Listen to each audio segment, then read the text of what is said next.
तो इस वक्त हम तस्वीरें आपको दिखा रहे हैं बर्लिन से पीएम मोदी की तस्वीरें, और जहां पे जो तैयारियां हुई है, जब भी पीएम का विदेशी दौरा होता है इसी तरीके से खास तस्वीरें निकलकर सामने आती है। और ये खास इस लिहाज से है कि जो भी प्रवासी भारतीय हैं, विदेशों में रहने वाले जो भारतीय हैं, वो बेहद उत्साहित होते हैं अपने बीच पीएम मोदी को पाकर। और ये जो झलक, ये जो तस्वीर इस वक्त आपकी टीवी स्क्रीन पर है, वो हम आपको दिखा रहे हैं इन्हीं प्रवासी भारतीयों की, जो कि पीएम मोदी से मुलाकात करते हुए, पीएम मोदी उनका अभिवादन स्वीकार करते हुए नजर आ रहे हैं। और इस बीच बड़ी बातें हम आपको इस दौरे की बता भी रहे हैं। 3 दिवसीय ये जो दौरा है वो बेहद खास इस लिहाज से है क्योंकि रूस और यूक्रेन की लड़ाई के बीच, युद्ध के बीच में पीएम मोदी का ये विदेश दौरा, और विदेशी नहीं, यूरोपीय दौरा, यूरोपीय कंट्रीज का दौरा। जसप्रीत हमारे साथ बर्लिन से लगातार बनी हुई है। Jasprit, over to you. बिल्कुल, तो सीधी तस्वीरें इस वक्त हम आपको टेलीविजन स्क्रीन पर दिखा रहे हैं। हम होटल एडलॉन के बाहर हैं, जहां पर अंदर भारतीय समुदाय के लोग हैं, और वहां पर पीएम मोदी कुछ देर ठहरेंगे। इसके बाद वो जर्मन चांसलर से मुलाकात करेंगे। ये काफी फेमस यहाँ का गेट है, ऐतिहासिक गेट है, ब्रांड्सबर्ग गेट। यहाँ पर आज इस गेट को भारतीय समुदाय ने बुक किया हुआ है क्योंकि यहीं पर सारी कल्चरल एक्टिविटीज होने वाली है, जिसमें काफी सारी परफॉर्मेंसेस होंगी, भांगड़ा होगा, भरतनाट्यम होगा, ढोल की थाप होगी। और ये देखिए, ये काफी ऐतिहासिक है, यानी कि इस गेट को बुक किया गया है अब से कुछ देर बाद, क्योंकि अगर हम बर्लिन के टाइम की बात करें तो यहाँ पर इस वक्त 7:20 हो रहे हैं और भारत में 10:48 हो रहे हैं। 3.5 घंटे का फर्क है। और इसके बगल में कॉमर्स बैंक है, वहीं पर एक बिजनेस इवेंट को भी संबोधित करने वाले हैं। सिक्योरिटी उनकी काफी ज्यादा टाइट है, ये तस्वीरें मैं दिखा देती हूँ। ये कॉमर्स बैंक है, यहीं पर उनका ये बिजनेस इवेंट होने वाला है और जॉइंट प्रेस स्टेटमेंट भी है। जर्मन चांसलरी में उनको गार्ड ऑफ ऑनर भी दिया जाएगा। और ये काफी ज्यादा महत्वपूर्ण हो जाता है उनका यूरोप का दौरा, क्योंकि अगर हम देखें कि इस वक्त विश्व में काफी ज्यादा अस्थिरता है, तो ऐसे में एक ऐसे नेता की जरूरत है जो सभी को साथ लेकर के चले। पीएम मोदी में लोग उस उम्मीद को देख रहे हैं। जो पीएम मोदी की छवि है वो पूरी दुनिया उनका लोहा मानती है और ग्लोबल लीडर्स में काफी ज्यादा पीएम मोदी पॉपुलर हैं। ऐसे में जर्मन चांसलर से जो उनकी मुलाकात होगी लगभग 12:30 बजे यहाँ के समय के हिसाब से और भारतीय समय के हिसाब से 4 बजे, तो उसमें फेस टू फेस वार्ता होगी। क्योंकि हमने देखा कि एंजेलिना मर्केल जो जर्मन चांसलर थी, उनका 16 साल के युग का अंत पिछले साल हुआ। उसके बाद नए जर्मन चांसलर नियुक्त किए गए, तो पीएम मोदी की उनसे पहले ये 1-to-1 मुलाकात होनी है। जर्मनी जो यूक्रेन को हथियार पहुंचा रहा है, लेकिन जर्मनी अपनी ऊर्जा जरूरतों के लिए निर्भर है पूरी तरीके से रूस पर। ऐसे में जर्मनी को भी काफी ज्यादा नुकसान इस युद्ध से हो रहा है, तो पीएम मोदी की भूमिका काफी ज्यादा इसमें अहम हो जाती है। जो लोग यहाँ पर पहुंचे हुए हैं वो पीएम मोदी को काफी उम्मीदों से देख रहे हैं, एक ऐसे नेता के तौर पर देख रहे हैं जिनकी बात हर कोई सुनता है। क्योंकि हम देख रहे हैं कि जो ये है बर्लिन, पीएम मोदी पहुंचे हुए हैं, तो इंडियन मीडिया यहाँ पर मौजूद है, लेकिन विदेशों से भी यहाँ पर जर्नलिस्ट पहुंचे हैं जो उसकी कवरेज कर रहे हैं, क्योंकि कई मायनों में खास है। यूरोप, अगर हम भारत और जर्मनी की बात करें तो पिछले साल ही हमारे डिप्लोमेटिक रिलेशंस के 70 साल पूरे हुए हैं। अब आप देखिए यहाँ पर लोगों से बात करते हुए, और ये यहीं पर पीएम मोदी इसी होटल के अंदर मौजूद हैं। यहीं से पीएम मोदी बाहर निकलेंगे और उसके बाद वो मुलाकात करेंगे। मैं आपको मिनट टू मिनट प्रोग्राम भी पीएम मोदी का बता देती हूँ कि क्या उनका प्रोग्राम रहने वाला है, मिनट टू मिनट प्रोग्राम। क्योंकि यहाँ पर कुछ देर ठहरने के बाद वो जाएंगे जर्मन चांसलरी, जहां पर इसी गेट के जरिए, ये ब्रांड्सबर्ग गेट है, इधर से ही पीएम मोदी, ये जो गाड़ियों का काफिला है यहाँ से यू टर्न लेकर के इधर से इस गेट से जाएगा। उसके बाद जर्मन चांसलर से उनकी मुलाकात होगी। सबसे पहले उनको गार्ड ऑफ ऑनर दिया जाएगा और फेस टू फेस उनकी मीटिंग होगी। अब इसमें आईजीसी, इंटर गवर्नमेंटल कंसिस्टेंसी, ये सबसे इंपॉर्टेंट है, जिसकी दोनों सह अध्यक्षता कर रहे हैं। और इसमें दोनों तरफ के मंत्री भी शामिल होते हैं, तो काफी ज्यादा अहम है। कई इसमें मुद्दे हैं जिसमें निवेश को लेकर के, क्योंकि भारत कृषि उत्पादों के लिए बड़ा बाजार यूरोप में देख रहा है। इसके अलावा जर्मनी की अगर हम बात करें तो यूरोपीय संघ का 7वां घनी आबादी वाला, काफी आबादी वाला देश है और 7वां ऐसा देश है जो भारत में सबसे ज्यादा निवेश करता है। तो बहुत जरूरी ये पड़ाव है। और ये एडलॉन होटल है जहां पर आप काफी ज्यादा भारतीय समुदाय के लोग, क्योंकि सारे लोग अंदर चले गए हैं, जो पीएम मोदी का वेलकम कर रहे थे वो अंदर लोग मौजूद हैं। और उसमें जो परफॉर्मेंसेस होने वाली है वो यहीं पर होने वाली है। जो तस्वीरें हम आपको दिखा रहे हैं, ये ब्रांड्सबर्ग गेट, यहीं पर परफॉर्मेंसेस होने वाली है। उसी के बगल में ये कॉमर्स बैंक है, जहां पर एक बिजनेस इवेंट को वो संबोधित करेंगे। उसके बाद कल उनका दूसरा पड़ाव है कोपेनहेगन, जहां पर नॉर्डिक समिट होने वाली है।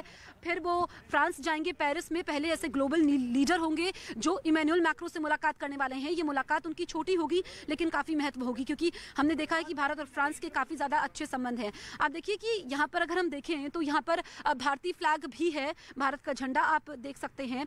और ये एक नया आयाम होगा भारत और जर्मनी के रिश्तों में, क्योंकि जर्मनी पहले भी पीएम मोदी आए हैं, लेकिन इस बार ये खास इसलिए हो जाता है क्योंकि नई सरकार का गठन हुआ है। जर्मनी में अगर हम देखें तो 3 दलों की सरकार है। ये 3 दलों की पहली बार जर्मनी में सरकार बनी है, जिसमें ओलाफ शोल्स जो जर्मन चांसलर नियुक्त किए गए पिछले साल ही, और उनके सामने इस वक्त कई सारी चुनौतियां हैं। जो युद्ध हो रहा है इसमें जर्मनी को भी काफी ज्यादा नुकसान हो रहा है, क्योंकि रूस से अब वो चीजें नहीं खरीद रहा है, लेकिन ऊर्जा जरूरतों के लिए वो रूस पर निर्भर है। और ये होटल है, यहाँ पे इस वक्त मोदी मौजूद हैं। तो ऐसे में जर्मन चांसलर और पीएम मोदी की मुलाकात, इस मुलाकात के क्या नतीजे होते हैं, मुलाकात के क्या क्या पॉइंटर्स होते हैं, ये सबसे अहम रहेगा।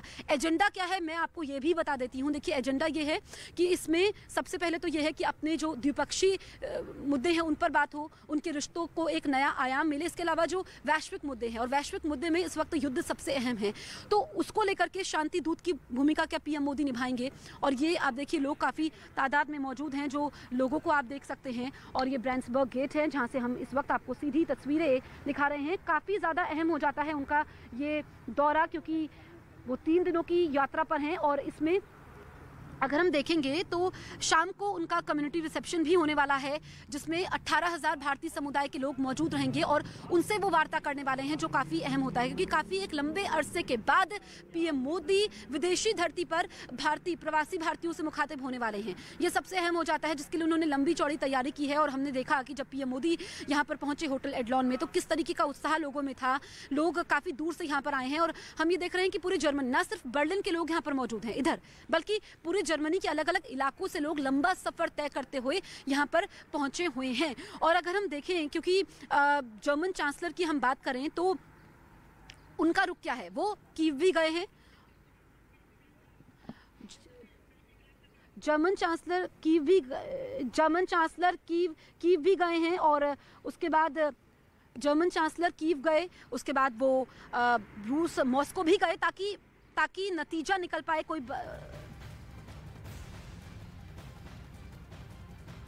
और इस वक्त की सबसे बड़ी खबर भी हम आपको बताएंगे।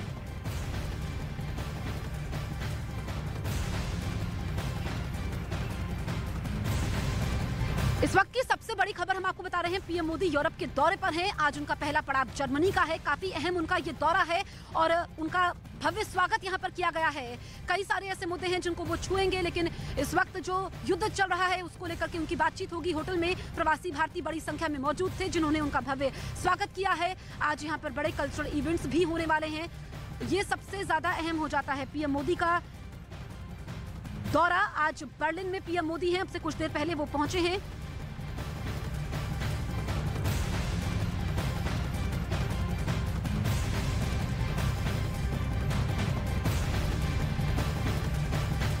मेरे सहयोगी अमिताभ सिन्हा इस वक्त फोन लाइन पर मौजूद हैं। अमिताभ, पीएम मोदी यहाँ पर पहुंचे हैं, गजब का उत्साह लोगों में है, काफी उम्मीदें हैं, आप उनके इस दौरे को कैसे देखते हैं? देखिए, लोगों में उत्साह तो है ही, लेकिन सबसे बड़ी बात है प्रधानमंत्री का भारतीय समुदाय का उत्साह बढ़ाना। जहाँ प्रधानमंत्री ने अपने डिपार्चर स्टेटमेंट में ही कहा था कि जो कॉन्टिनेंटल यूरोप है, जिसमें फ्रांस है, जर्मनी है और नॉर्डिक कंट्रीज है, जिसमें डेनमार्क जहाँ वो जाने वाले हैं, इन तीनों देशों में कम से कम लाखों भारतीय वहां पर रहते हैं, और ये पिलर है हमारे स्ट्रेटेजिक पार्टनरशिप का, ये तमाम लोग। और इसलिए, और जो उत्साह लोगों का जो सुबह सुबह दिखा है उनके पहुंचने का बहुत बड़ी बात दर्शाता है। लेकिन जो सबसे बड़ी अहम बात है, रूस यूक्रेन के युद्ध के दौरान फ्रांस और जर्मनी जाना, ये बहुत बड़ा संकेत देता है दुनिया भर के देशों को, और उन देशों को जो कि रूस यूक्रेन के बीच समझ रहे थे कि भारत अलग थलग पड़ रहा है अपनी तटस्थ भूमिका को लेकर। प्रधानमंत्री मोदी ने 2 चीजें साफ कर दी हैं। पहला, कूटनीतिक रूप से काफी सफल रहे, क्योंकि फ्रांस जर्मनी दोनों नाटो के देश हैं, और साथ ही साथ दोनों देशों सबने रूस का विरोध किया है रूस यूक्रेन वार के दौरान, और भारत लगातार तटस्थ रहा है। लेकिन प्रधानमंत्री ने इन दोनों देशों के दौरे करके जता दिया है कि उनकी तटस्थ भूमिका, और साथ ही साथ भारत के आने वाले दिनों में इस युद्ध को रोकने में और शांति बहाल करने में क्या भूमिका होगी, ये प्रधानमंत्री मोदी की कूटनीति और उनकी और भारत की महत्वपूर्ण भूमिका को दर्शाता है कि फ्रांस और जर्मनी खुले दिल से उनका स्वागत कर रहे हैं। और दूसरा व्यापार है, दूसरा व्यापार संबंधी जो सबसे बड़ी बात है, जो जितनी बैठकें 3 दिन में जो लाइन अप है, चाहे नॉर्डिक कॉन्फ्रेंस हो, चाहे बायलैटरल समिट्स हो, चाहे जर्मन चांसलर शोल्ज के साथ बातचीत हो, ये तमाम चीजें हैं जो बिजनेस को आगे बढ़ाएगी, व्यापार को आगे बढ़ाएगी। तो ये बहुत मजबूत बातें हैं, ये सब जो आगे इशारा कर रही है कि भारत कितनी मजबूती से उभरा है। बिल्कुल अमिताभ, हम आपसे ये भी जानना चाहेंगे क्योंकि आपने युद्ध की बात की है लेकिन बहुत सारी चीज़ें इसमें ज़रूरी हो जाती हैं। जर्मन चांसलर से उनकी मुलाकात होने वाली है। बहुत सारी चीज़ों के लिए जर्मनी रूस पर निर्भर था, सबसे ज़्यादा तेल गैस खरीदता था, लेकिन नुकसान जर्मनी को भी हो रहा है। ऐसे में काफ़ी उम्मीदें हैं। बिल्कुल, जर्मनी के साथ व्यापार जर्मनी को सबसे ज्यादा नुकसान हुआ है क्योंकि कई चीजें पाइपलाइन में थी। गैस पाइपलाइन से अलग अलग एक रास्ता निकाल रहे थे रूस से जर्मनी जाने का, जो कि नाटो देश है। कई फ्रांस के साथ उनके यूरोप का 40% जो गैस है, नेचुरल गैस है, वो रूस सप्लाई करता है। तो ये बहुत बड़ी चिंता का विषय है। आगे आने वाले दिनों में व्यापार को कैसे बढ़ाया जाए और जो ठप पड़ रही अर्थव्यवस्था है उसको कैसे आगे बढ़ाया जाए। और ऐसे में प्रधानमंत्री मोदी भारत को एक दुनिया के सबसे बड़े बाजार के रूप में पेश करेंगे और उन देशों को भी अगर कोई दिक्कतें हैं आयात निर्यात की, उनको समर्थन करने की बात करेंगे जो बायलैटरल समिट्स होंगे। तो सबसे बड़ी बात है, भारत और जर्मनी का छठा इंटर गवर्नमेंटल कंसल्टेशन इस बैठक में होगा। ये ऐसी अनूठी पहल है जो कि सिर्फ भारत और जर्मनी के बीच होती है, जहां मिनिस्टर टू मिनिस्टर बैठते हैं, तमाम विभागों के मंत्री जर्मनी के भारत के आपस में बैठते हैं। तो ये बहुत बड़ी बात होती है जो भारत सिर्फ जर्मनी के साथ कर रहा है। जर्मनी में वहां के लोगों के साथ मिलना, ये भारत जर्मनी के 70 साल संबंधों के पूरे हो रहे हैं। ये बहुत बहुत रेयर ओकेजन है जब युद्ध के माहौल में प्रधानमंत्री मोदी देश से निकले हैं और ऐसे नाटो के देशों में गए हैं जो भारत से अलग भूमिका निभा रहे हैं, भारत से अलग लाइन ले रहे हैं, लेकिन फिर भी उनको समझ में आ रहा है कि भारत तटस्थ रहते हुए भी कितनी बड़ी भूमिका निभा रहा है और निभा सकता है आने वाले दिनों में। ये बहुत बड़ी बात होगी। बिल्कुल, तो बहुत सारे सवाल हैं जिसका जवाब मिलना बाकी है, लेकिन इस बीच सवाल यह है कि क्या कुछ ही घंटों में युद्ध खत्म हो सकता है? क्योंकि हम आपको बता दें कि जेलेंस्की ने जब से युद्ध की शुरुआत हुई है, पुतिन ने कहा था कि जब तक जेलेंस्की सरेंडर नहीं कर देते हैं तब तक युद्ध जारी रहेगा। ऐसे में पुतिन ने एक प्लान बनाया है जिसमें वो जेलेंस्की को मिटा देंगे। तो क्या कुछ ही घंटों में महायुद्ध खत्म हो सकता है? इस रिपोर्ट में आप देखिए।